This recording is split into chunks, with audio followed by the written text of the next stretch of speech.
Podcast. Conhecimento que sai de dentro das paredes da escola e chega até você. Hoje, os alunos Eduardo Neto e Gabriel Messias conversam com Isabela Martins, nutricionista, sobre estilo de vida e obesidade. Olá a todos, bem-vindo ao podcast. Eu sou o Eduardo, do segundo do ensino médio. Eu sou o Gabriel, do segundo também. A gente trouxe hoje a Isabela Martins, ela que é nutricionista. Se ela quiser se apresentar aí pra gente. Boa tarde, meninos. Primeiramente, eu gostaria de agradecer o convite. É muito importante, né, a gente ter esse espaço para conversar sobre um assunto tão importante, tão sério, né, sobre a saúde das pessoas, alimentação, estilo de vida. Bom, meu nome é Isabela, eu sou nutricionista, sou graduada pela Unesp de Botucatu, me formei em 2014 e desde então eu venho atuando, né, na área clínica. Depois da minha formatura, inclusive, eu fiz, né, especialização por 2 anos lá em Botucatu mesmo, pela Faculdade de Medicina, em nutrição e dietética desportiva e preventiva, atuando tanto na área de doenças crônicas, né, não transmissíveis como a obesidade, o diabetes, a hipertensão, mas também com os atletas e os desportistas, né? E aí depois que eu vim para Varé em 2017, eu voltei e comecei a trabalhar tanto na clínica, no meu consultório, e também me tornei docente, né? Eu dou aula na UniFSP para o curso de nutrição. E seu interesse por essa área surgiu na época da escola? Você sempre foi da área de biológicas? Como é que surgiu esse interesse? Eu sempre fui da área de biológicas, definitivamente nunca fui de exatas. E assim, eu descobri, na época era a 8ª série, né, que eu descobri que eu queria ser nutricionista, porque eu sempre gostei de entender sobre os alimentos, sobre uma alimentação saudável, como que isso podia influenciar na nossa saúde, né?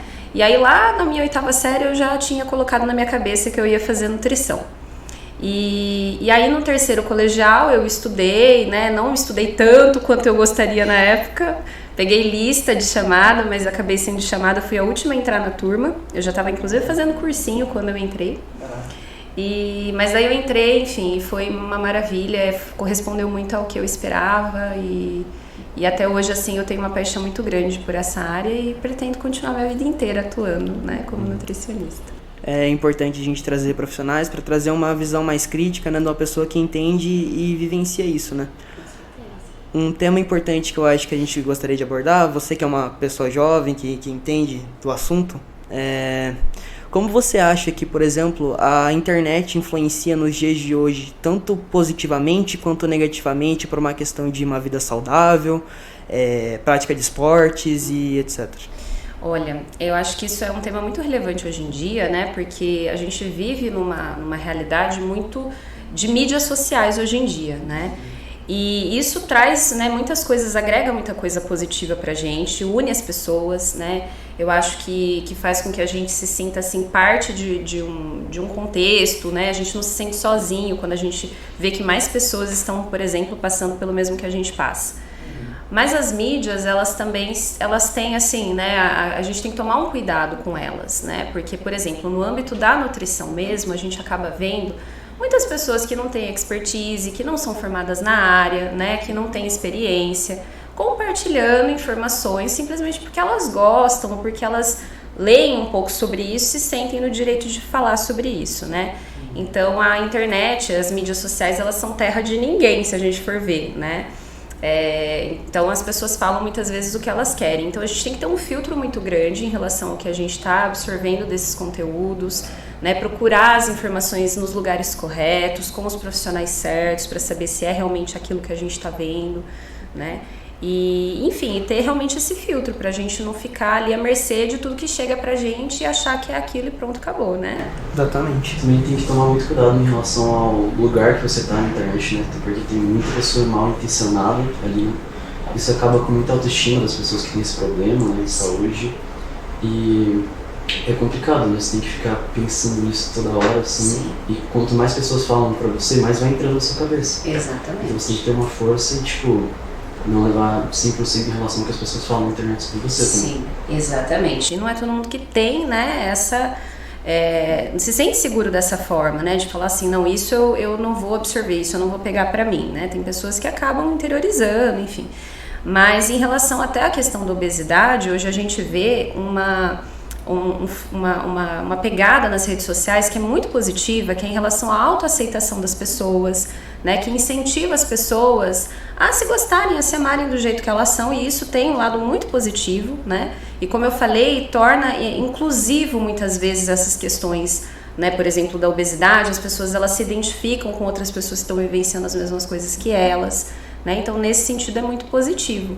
Mas, né, procurar sempre a pessoa certa para ser orientado, principalmente em relação à alimentação, porque hoje em dia, gente, o que tem de pessoas falando sobre isso, né? Vocês devem conhecer perfis de pessoas que incentivam a fazer coisas, e tudo bem, às vezes dá certo para algumas, né, dietas ou exercícios, enfim, rotina, estilo de vida, mas a ciência da nutrição, assim como tudo que cuida da saúde das pessoas, né, tem que ser individualizado, a gente tem que olhar no perfil daquela pessoa, né? Como é para aquela pessoa, a vida dela, a saúde dela, a rotina dela, o trabalho dela, pra gente fazer uma dieta, um exercício físico para aquela pessoa, né? Então isso é muito importante a gente ter de consciência. Eu imagino que você trabalhando com essa área, você tem que saber lidar tanto com uma parte biológica da medicina, analisar exames da pessoa, mas também com questão de, como você disse, da aceitação, autoestima. Porque às vezes a pessoa busca querendo mudar o corpo, tanto tipo, ou para ganhar massa, ou para perder gordura, etc. É trabalhada nas suas consultas, no seu dia a dia, essa questão psicológica? Como é que funciona isso? Na verdade, a nutrição e essa atuação do nutricionista clínico, ela é muito ampla, né? E a gente tem que ter uma visão holística, né, do ser humano, como a gente fala. Até porque a saúde, ela engloba muitos fatores, não é simplesmente ali um resultado de um exame bioquímico, né? Um exame de colesterol, por exemplo. Existem muitos fatores que determinam a saúde do indivíduo, inclusive a saúde mental, né? Mas a gente tem que ter esse discernimento em saber até onde a gente atua e até onde a gente indica daí para outros profissionais, como psicólogos, né? Enfim, outras especialidades. Mas, sem dúvida, é muito importante esse olhar, né? Então, na consulta de nutrição, por exemplo, é importante entender, né, como que é a rotina dessa pessoa, se é uma pessoa que sofre de obesidade, por exemplo, né? Desde quando ela está, né, nesse contexto de obesidade, algo que vem desde a infância, se for desde a infância, o que será que gerou isso? Será que não é um contexto da família, dos pais que educaram, né, de repente a alimentação de uma forma inadequada? Existe um fator ansiedade, né, que a gente sabe que isso também influencia as escolhas alimentares, né, traumas pessoais que às vezes essa pessoa passou. Então tudo isso condiciona a alimentação, a gente sabe disso, né? O nosso estado emocional influencia muito o que a gente come, né? Então é muito importante saber e conhecer o indivíduo nesse sentido. Em relação à obesidade, assim, como você acha que está em relação ao público infantil, né? Que as crianças sofrem bem mais por causa da relação da influência dos pais, né? Porque eles também não são tão altruístas nesse sentido. E como você acha que se dá nesse assunto? A obesidade, ela vem crescendo muito na população no mundo todo, né? E no Brasil não é diferente. E na população infantil isso também está acontecendo de uma forma muito significativa.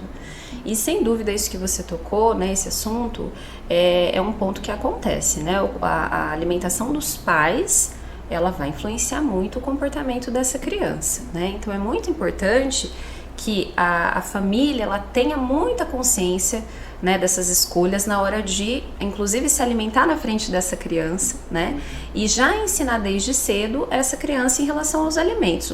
Tem um documentário, inclusive, que eu indico muito para quem pretende ser pai, pretende ser mãe ou já que chama Muito Além do Peso. Não sei se vocês já ouviram falar.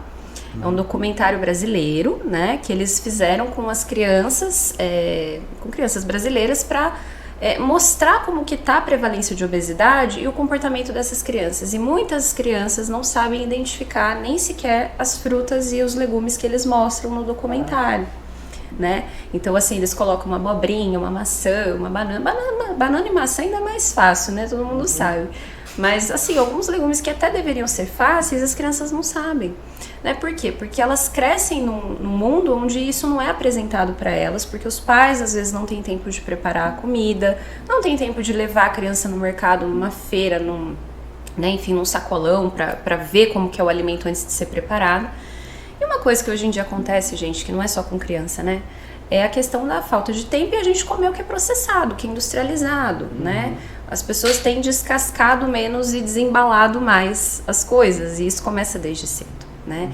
E isso gera esse reflexo, sem dúvida, de um ganho de peso já desde a infância, né? Então, é algo que está acontecendo muito, infelizmente. A gente está num contexto diferente, um mundo que está mudando muito rápido e às vezes realmente não tem esse tempo de ter esse contato, de aprendizado e etc. Falando um pouco sobre contextos adversos, vamos falar um pouco sobre a pandemia, né, que a gente saiu recentemente. Como que isso influenciou tanto na sua carreira profissionalmente quanto nos seus pacientes? Como que isso tem afetado, tipo, a alimentação das pessoas em geral? A pandemia mexeu com tudo, né, na vida de todo mundo, assim. Teve coisas que a gente não pode negar que agregou, que teve, sim, né, muitos aprendizados que a gente tirou desse período. Mas, por outro lado, né, principalmente pensando no sentido da saúde das pessoas, no geral, né, houve uma piora, né, tanto no sentido psicológico, emocional, quanto físico. A pandemia fez com que a gente teve que ficar, né, isolado dentro de casa. E isso fez com que a gente se exercitasse menos, né? Então aí já é um fator que colaborou para o ganho de peso para muitas pessoas. E aí também a alimentação ela foi virando um reflexo disso, né? A gente passou a comer até de uma forma um pouco mais exacerbada, de repente coisas que a gente antes não estava comendo, porque estava mais em casa, está mais acessível, né? Tá à vista ali, você tá o tempo todo vendo. E algumas pessoas, né, acabaram até por desenvolver comportamentos compulsivos, né? Teve gente que foi ali, né, que eu observei, para o lado oposto, que é minoria, na verdade, que na verdade emagreceu nesse período, porque devido a essa ansiedade, não sei o que vai acontecer, né, o medo da pandemia, com os familiares às vezes doentes, acabaram por, né, nessa ansiedade comendo menos e emagrecendo, mas foi minoria. A maioria das pessoas mesmo teve um comportamento mais compulsivo. E também gerou esse ganho de peso devido ao sedentarismo, ao comportamento mais sedentário, né, por ter ficado em casa. Então, isso eu observei.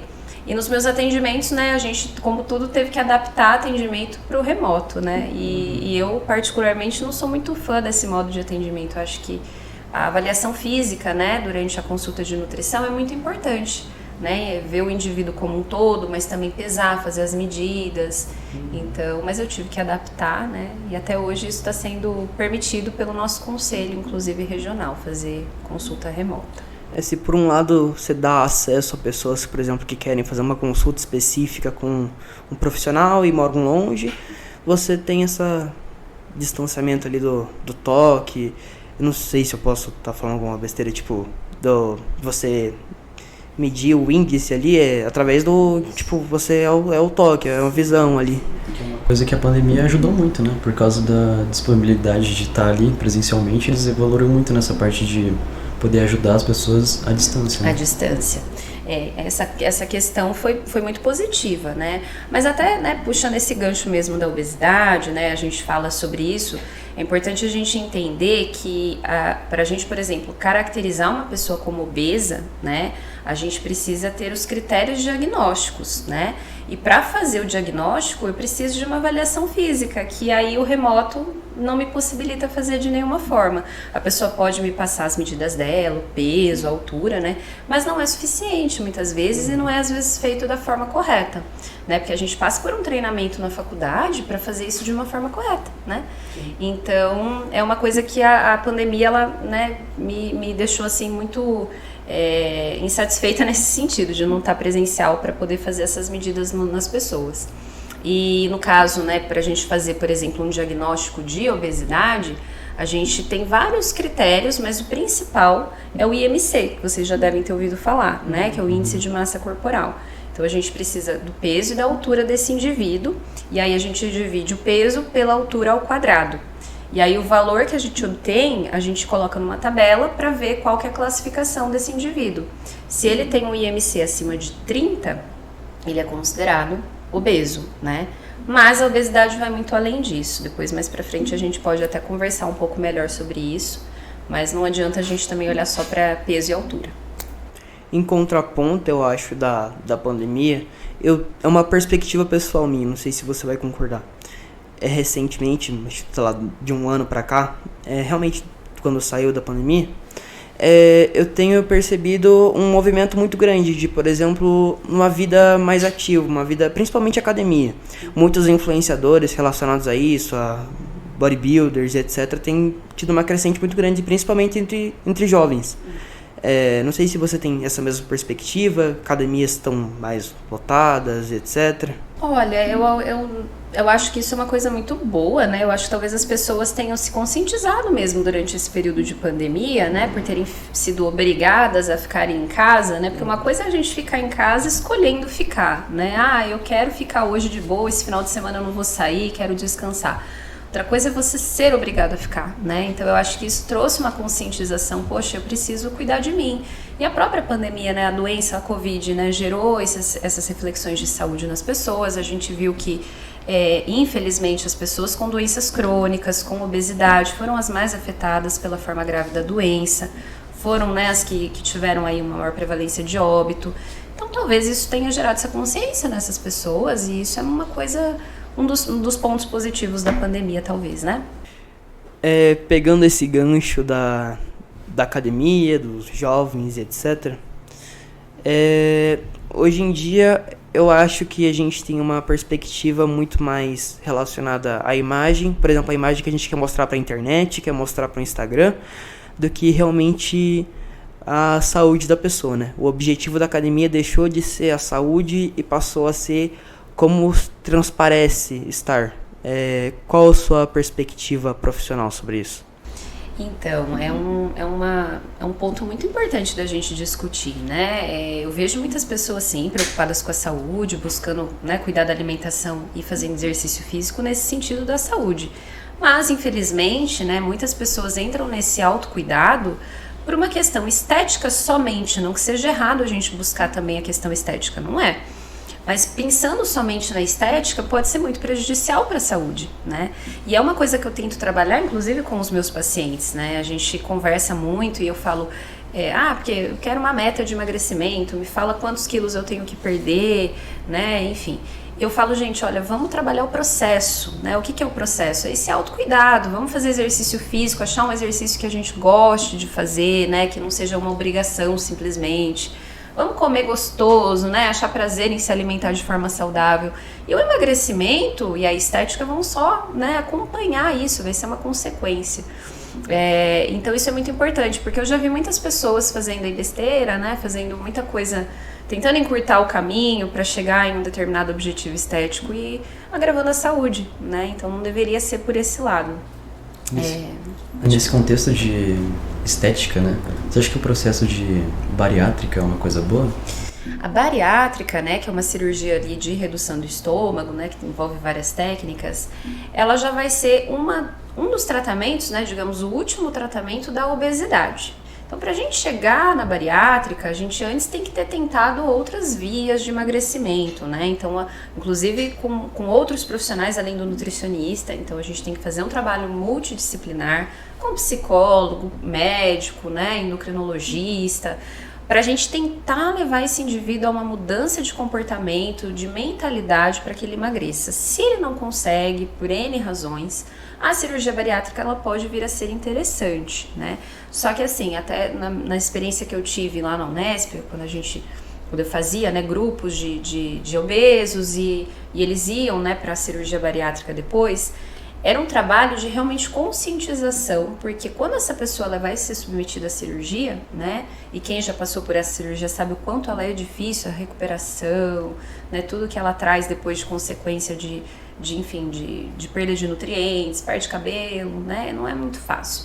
Essa pessoa ela vai consciente de que ela tem que mudar depois da cirurgia a mentalidade dela. Então a gente liberava os pacientes depois de fazer esse grupo, para cirurgia, com o aval do nutricionista, do psicólogo e do médico, né? Então, infelizmente não é assim para todo mundo, tem pessoa que simplesmente vai e faz, mas a chance de reganho de peso, de complicações pós-cirúrgicas também é muito maior quando a pessoa não tem esse trabalho multiprofissional antes. Eu acho que dá pra fazer um link com tudo isso que você disse, porque primeiramente a pessoa é mal instruída, daí ela vai em busca de uma imagem, sem mudar a mentalidade e não pensando na saúde, tenta buscar uma solução mais prática para alcançar o que ela quer e acaba depois tendo consequências, porque é uma cirurgia drástica, né? Você está tirando um pedaço ali de você, um negócio que não é natural. Sim, e é um ciclo vicioso, né? Essa questão de por exemplo, né, das dietas restritivas, onde a pessoa não está consciente sobre a sua saúde, ela está focada só, por exemplo, na estética.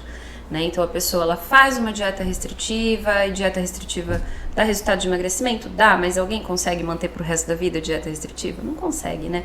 E aí normalmente vem um comportamento compulsivo pós-dieta, porque daí você vai querer comer em dobro tudo aquilo que você cortou, e aí isso gera um ganho de peso ainda maior, né, do que aquela pessoa perdeu ou que ela estava quando ela iniciou, e assim ela vai ficando nesse ciclo vicioso e ela se perde muitas vezes nesse processo. E cria, às vezes, até trauma de profissional, né? Às vezes eu já recebi paciente que ia com medo na consulta, né? Ah, você vai cortar tudo que eu gosto, porque eu tô cansado, dieta comigo não funciona. Mas a gente vai ver, às vezes é uma pessoa que nunca nem passou com nutricionista, foi por conta tentando algumas coisas e tendo esses conceitos, né?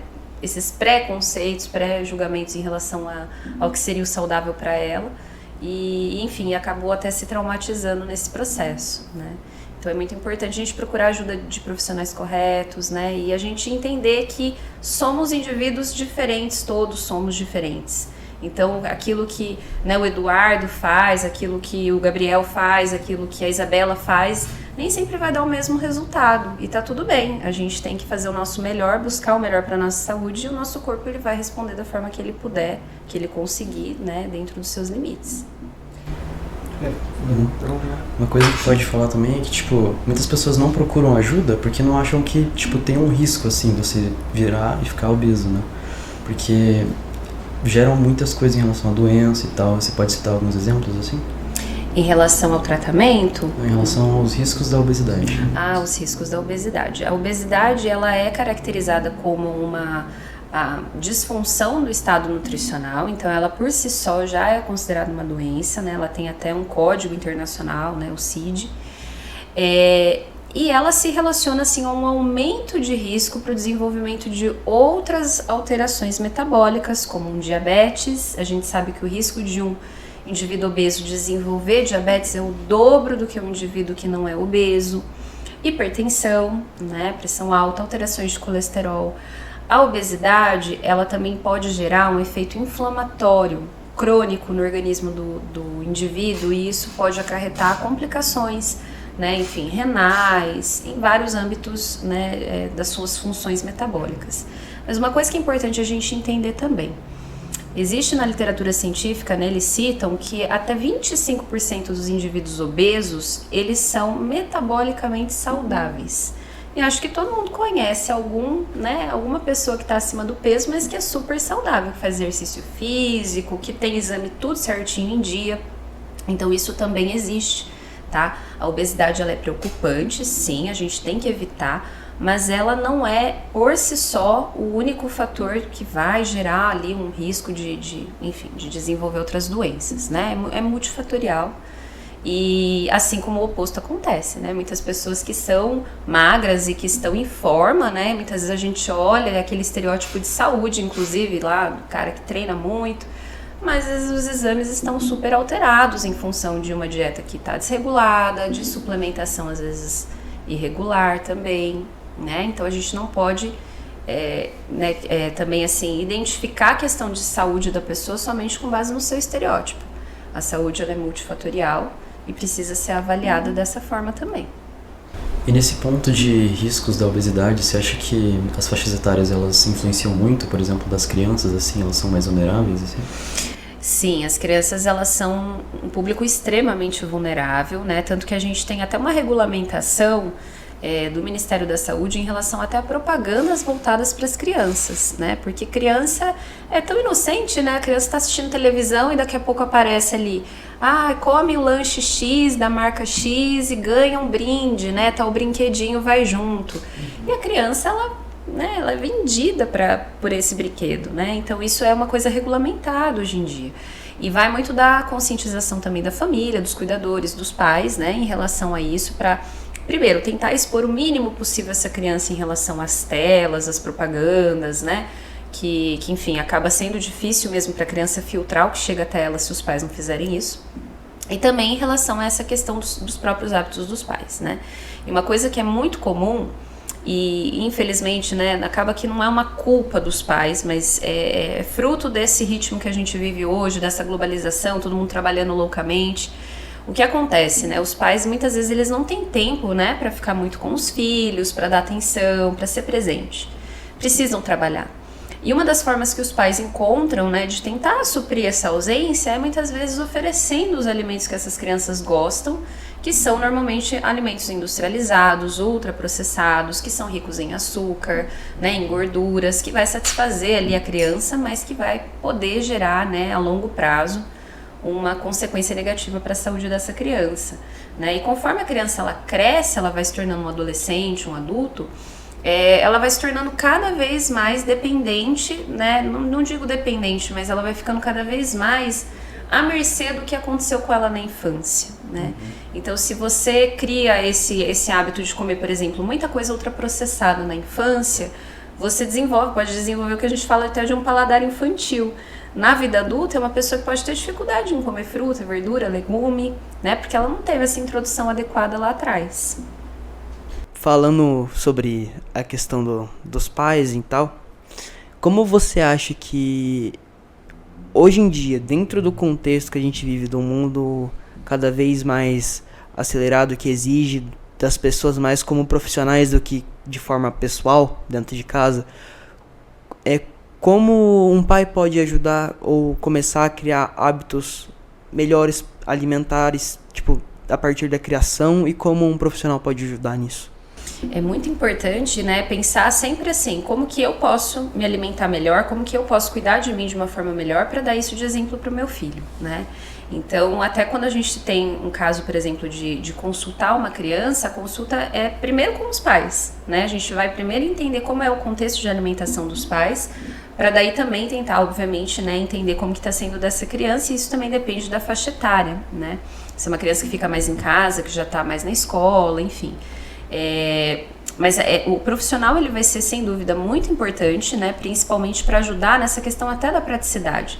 Porque às vezes existe esse julgamento também, comer saudável às vezes dá trabalho, né, é difícil.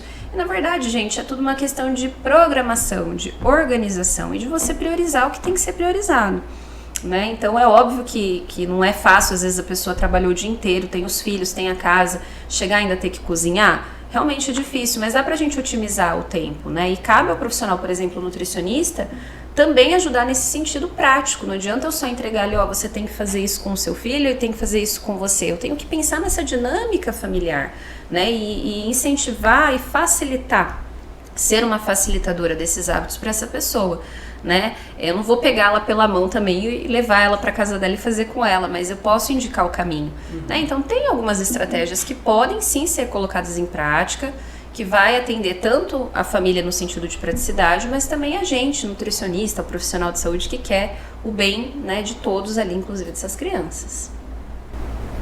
Acho que poderiam ter, mais campanhas também para conscientização desse problema, né, para as pessoas ficarem mais cientes de quão grave é, né? E como você acha que isso poderia, ser colocado na nossa sociedade? Então, é dever do nosso governo, né, do Estado, né, gerar políticas públicas que visam a proteção da população em relação à saúde. Então, são feitas pesquisas, né, anualmente, de tempos em tempos, como a pesquisa de orçamento familiar, Vigitel, que eles agregam informações a respeito do estado nutricional, por exemplo, da população, que é onde eles veem, por exemplo, as taxas de obesidade crescendo. E eles conseguem identificar nessas pesquisas da onde isso está, né, saindo. Por que as pessoas estão ganhando peso? Por que está começando cedo? Por que as crianças estão ficando acima do peso? Então eles identificam onde estão esses problemas e aí eles têm que lançar os programas e as políticas públicas, né, no sentido de prevenção e de proteção. Isso existe, tá? A gente, inclusive, como nutricionista, pode atuar nesses programas, mas talvez a gente sinta que ainda está um pouco distante, né, ou não tão próximo quanto a gente gostaria da população. Mas tem muita coisa que já é incorporada no dia a dia da gente, como eu falei, a questão da proibição de propagandas para as crianças, isso já é algo que está em vigência, tanto que vocês já devem ter percebido, né? Não existe mais esse tipo de comercial na televisão, né? Compra tal produto que você vai ganhar, e o seu filho vai ganhar tal coisa, isso já não pode.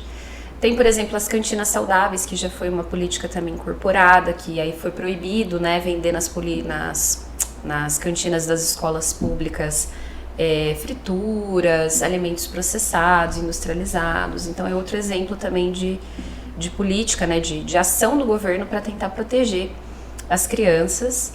Mas, gente, a indústria é muito forte, né? A indústria faz de tudo para conseguir cativar as crianças. Vocês já devem ter visto também até nos mercados que aquelas coisas que as crianças gostam normalmente fica justamente ao alcance delas. É estratégico, né? Salgadinho, chocolate, a mãe tá no caixa levando a compra e a mãe às vezes tá ali cheia de fruta, verdura, legume, né? Tá tentando incentivar essa criança.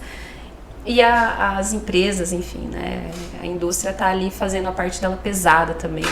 Fica um cabo, né, de força, assim, quem tem mais força. É difícil. Mas isso existe e a gente tem que tentar nadar contra a corrente, né? O acesso, eu acho que é um tema que dá pra gente discutir também, né?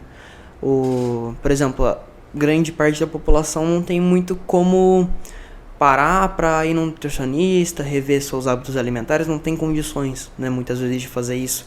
Você tem algum referencial de algum país, por exemplo, alguma ideia, alguma política que possa ou é adotada em outros lugares que trazem acesso a uma população mais vulnerável? Eu tenho, e eu não vou longe, o SUS. O nosso sistema, né, público de saúde.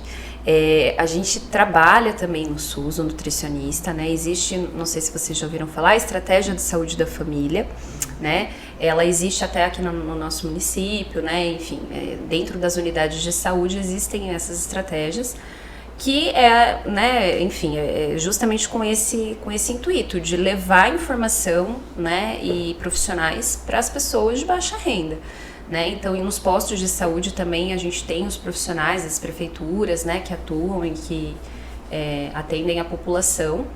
Não necessariamente a pessoa precisa, né, pagar uma consulta particular, ir no consultório para ter esse respaldo, né, esse cuidado desse profissional. A gente tem isso sim, né, no nosso sistema público de saúde. Talvez a gente precise de mais profissionais, né? A gente precisa incentivar e investir mais ainda. A gente sabe que, infelizmente, falta mesmo ainda muito, né, no SUS, mas no que a gente já tem, a gente tem que se orgulhar bastante. O nosso sistema, ele é um dos melhores do mundo, né? Se a gente não tivesse tanto problema administrativo, né, dos políticos. Mas ele é muito ponta firme, sim, nesse sentido de ter profissional ali para a população. E nesse sentido de pessoas que querem buscar outros meios, assim, para alcançar mais saúde, mais estética, assim, muitas pessoas vão para meios não muito saudáveis também, né? E como você acha que pode mais meio que conscientizar essas pessoas e falar o que não pode fazer, o que pode fazer, Então, aí vai muito no sentido dessa questão, né, que eu comentei do ciclo vicioso, né, que as pessoas muitas vezes buscando essa estética, elas vão fazendo coisas que agravam a saúde, inclusive a saúde mental, né. E aí a gente observa que muitas vezes isso é um fator de risco para transtornos alimentares. As pessoas que fazem dietas restritivas ou que fazem, né, partem para meios ali muito pensando em resultados rápidos, né, querendo ali um resultado imediato. E aí a gente observa que infelizmente isso pode acontecer também, né, desenvolvimento de anorexia nervosa, de bulimia, né, que são transtornos que precisam de um diagnóstico fechado mesmo, né, com um psicólogo, até psiquiatra envolvido no processo, para a gente poder falar se a pessoa sofre de um transtorno alimentar. Mas sim, as dietas restritivas e esses meios, né, alternativos, às vezes, de conseguir uma busca estética, são fatores de risco para o desenvolvimento desses transtornos, né? É uma pergunta mais para saber o ponto de vista profissional. A obesidade, são pegar dois extremos, a anorexia e a obesidade, elas se enquadram como, por exemplo, transtornos são do mesmo calibre, assim?